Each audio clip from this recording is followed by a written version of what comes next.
In 2019 alone, over 50,000 people died of an opioid overdose. But this is not about the opioid epidemic. Justin Enoch was just one of the hundreds of people who lose their lives to addiction each and every day. Justin Enoch was more than a statistic. He was a son, a brother, and a friend. Justin Enoch was also my friend. Who is Justin Enoch?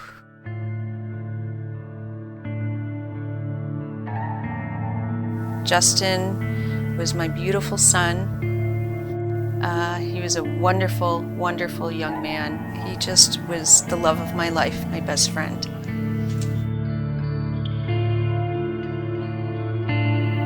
Hold on, I need a minute. Sorry.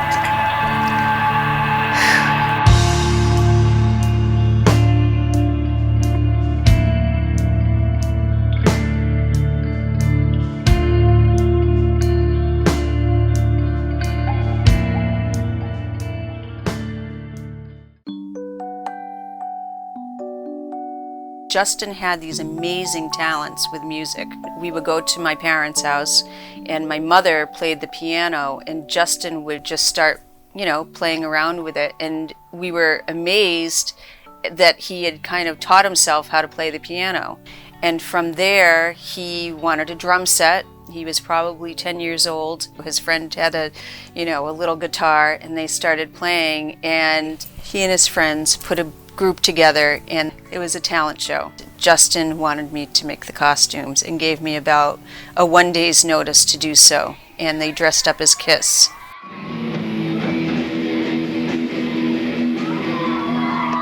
Although he was embarrassed, everybody laughed at him, but he proudly went up there, did all the moves.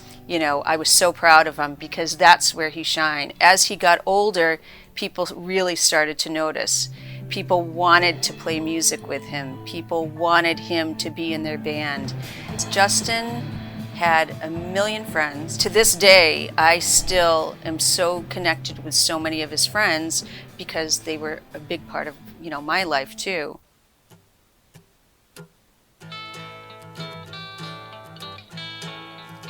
Lisa and her husband Ronnie's house has always been a hangout and a safe space for Justin and his friends. Ryan Brady and Alex Maluski still visit to catch up, share their music, and to reminisce.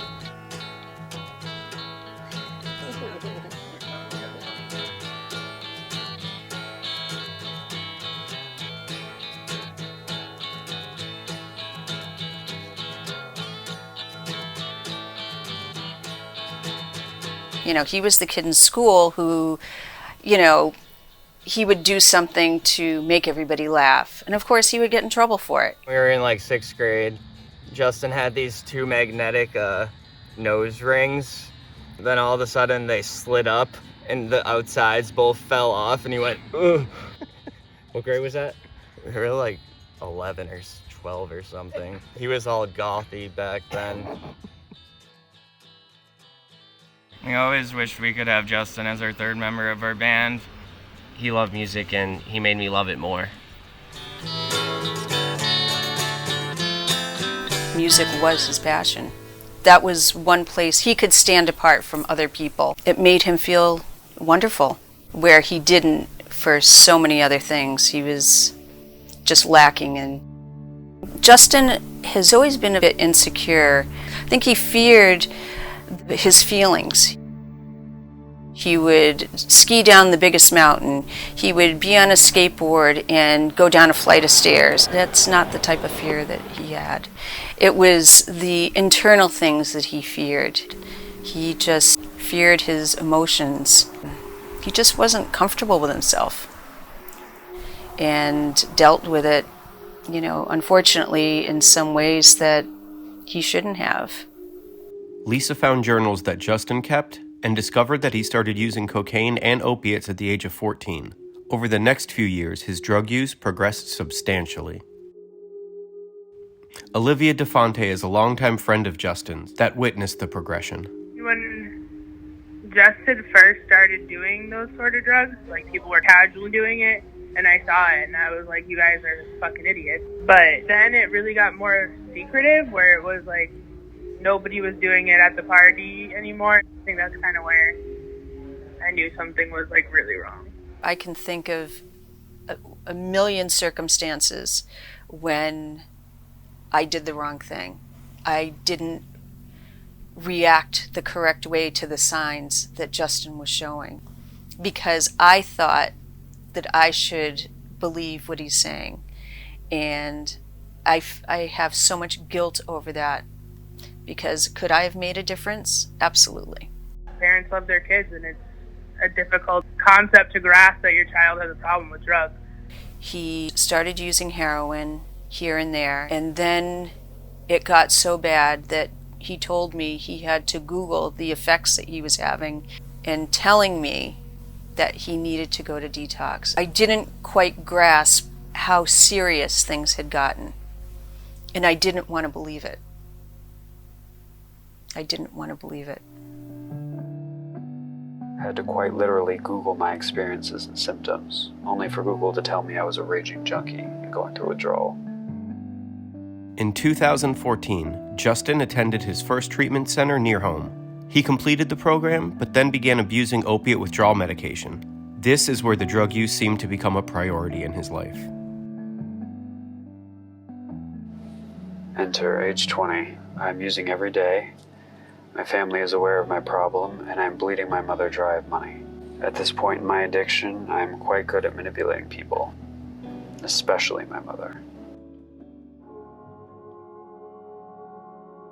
You want to be on good terms and be connected with your loved one, but you do not want your strongest connection to be with their addiction. You want their strongest connection to be with their recovery. Working a family recovery program is crucial in being able to gain a connection with your loved one's recovery, rather than continuing or building or enabling the connection that you may have had with their addiction.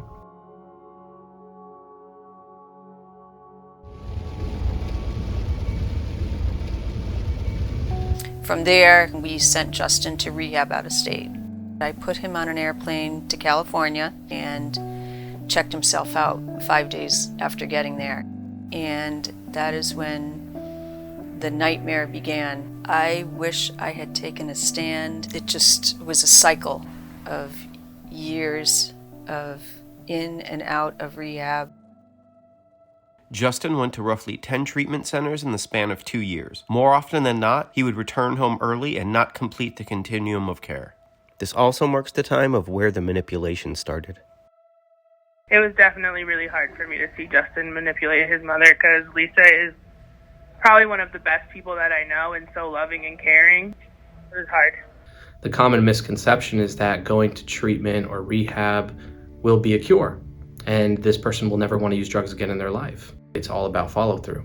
If a person doesn't follow through with the aftercare plans and the coping skills and relapse prevention techniques that they learned in treatment, it is then likely that a person can relapse after treatment, which could potentially lead to going back into treatment.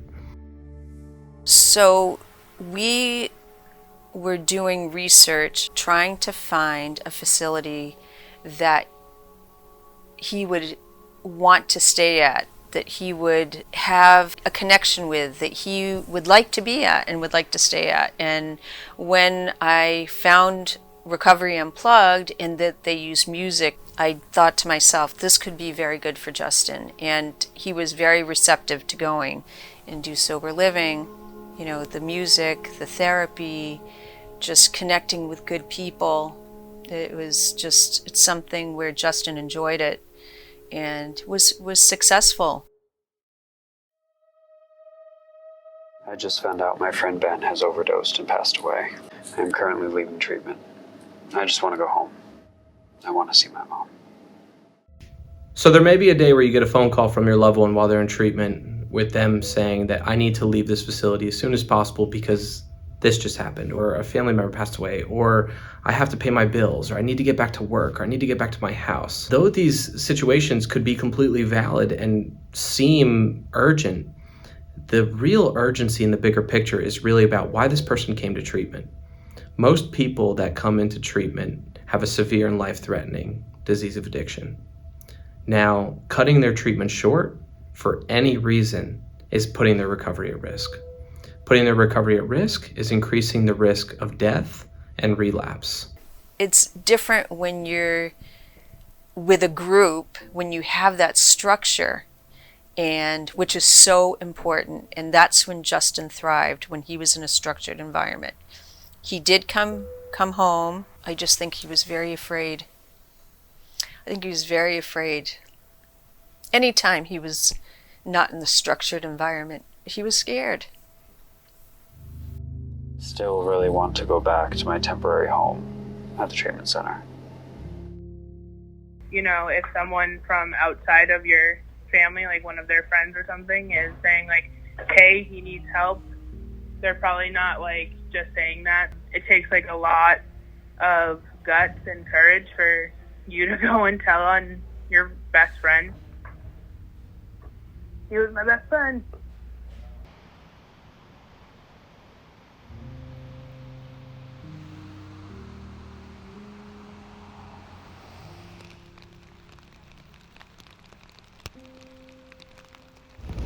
What are we, like 20 minutes from? 15, 20 minutes from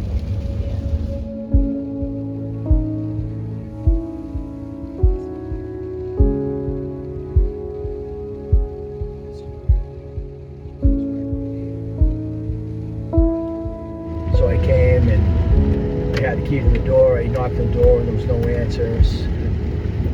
So I unlocked the door and I pushed the door open and called for him, and I could see the bathroom door was open, his bedroom door was open, and he wasn't answering my call. And I pushed the door open the rest of the way, and he was laying on the sofa right inside the door. I reached in and I touched him, and he was ice cold. So at that point I just backed out of the room and just called the police department and called Lisa to let her know that they had found him.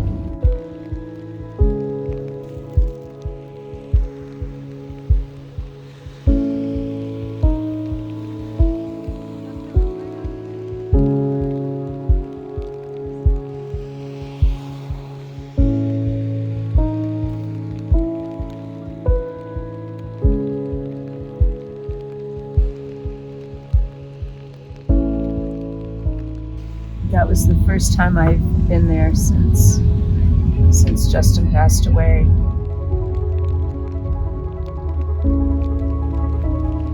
It's just so hard to think that he's not sitting up there right now, that I wasn't here just picking him up to go for lunch or go shopping. I still can't process that he's not here.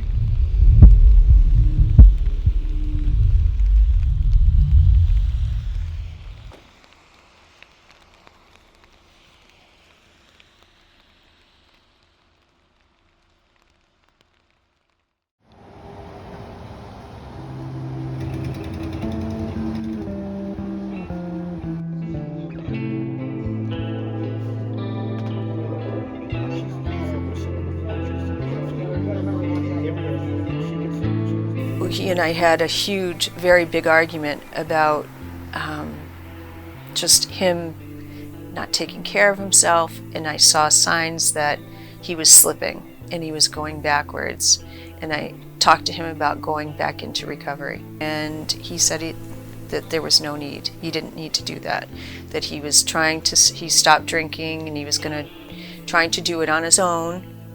It is highly recommended against doing this on your own. Not because I'm saying so, but because it's incredibly dangerous and the risk rate is incredibly high. This is where the relapse and death rate goes through the roof, where people are trying to detox themselves off alcohol at home, and they think if they could just take a couple medications that they think could detox themselves, that they'll be okay and they'll get through the process. But in today's drug market, unfortunately, a client does not really know what they're getting. So they're thinking they're using a benzodiazepine, or they're thinking they're using just a normal opiate or a pain pill, and they're actually finding out that there's more lethal substances in them, such as fentanyl and carfentanil. He felt horrible. He was in pain. Justin was in pain the last month of his life. Justin bought oxycodone off the street to try and ease the effects of detoxing off of alcohol. His autopsy confirmed that he ingested one of the pills. He had the other one in his wallet. The pill was counterfeit and contained carfentanil. Both Ryan and Alex had struggled with addiction for years, but since Justin and their mutual friend Ben's overdoses, they both addressed their addiction and have maintained their recovery. I've been sober for 1.5 years now. It just makes sense to me to take what I've learned and how I knew them and bring that to other people. Both of them, like, combined, definitely gave me a lot of motivation to stay sober. And Lisa is now an advocate and helps to spread awareness about addiction and the dangers of enabling loved ones. We were able to catch up with Lisa to go over some developments that happened since the initial interview. So I wanted to show you something pretty cool. Knowing the whole Kiss story, Justin dressing up as Kiss, and your guys' history with that, we reached out and Kiss's manager, Doc McGee, and I told him about the story. We brought Justin on stage. Oh my God. During the drum solo. That was like a dream come true for Justin. He always wanted to see Kiss. That was like one of the bands he always wanted to see. We brought the pictures. We got them autographed. Oh my God. And then there's a little message from Gene Simmons on the back. That is so amazing. Okay.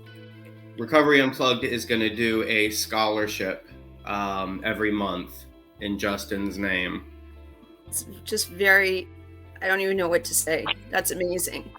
Yeah, that's something that I was always hoping that, that I could help facilitate, because I know that it would be something that, just something that Justin would want to do if he would always wanted to help people, and, this is a way he can still do it.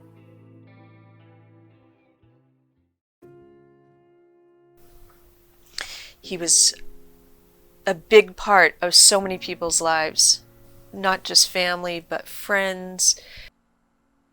As a parent, if you see any signs of drugs or alcohol, the worst thing is enabling. Don't be afraid to talk about things. Don't be afraid to talk to groups and learn more and educate yourself, because in the beginning I knew nothing.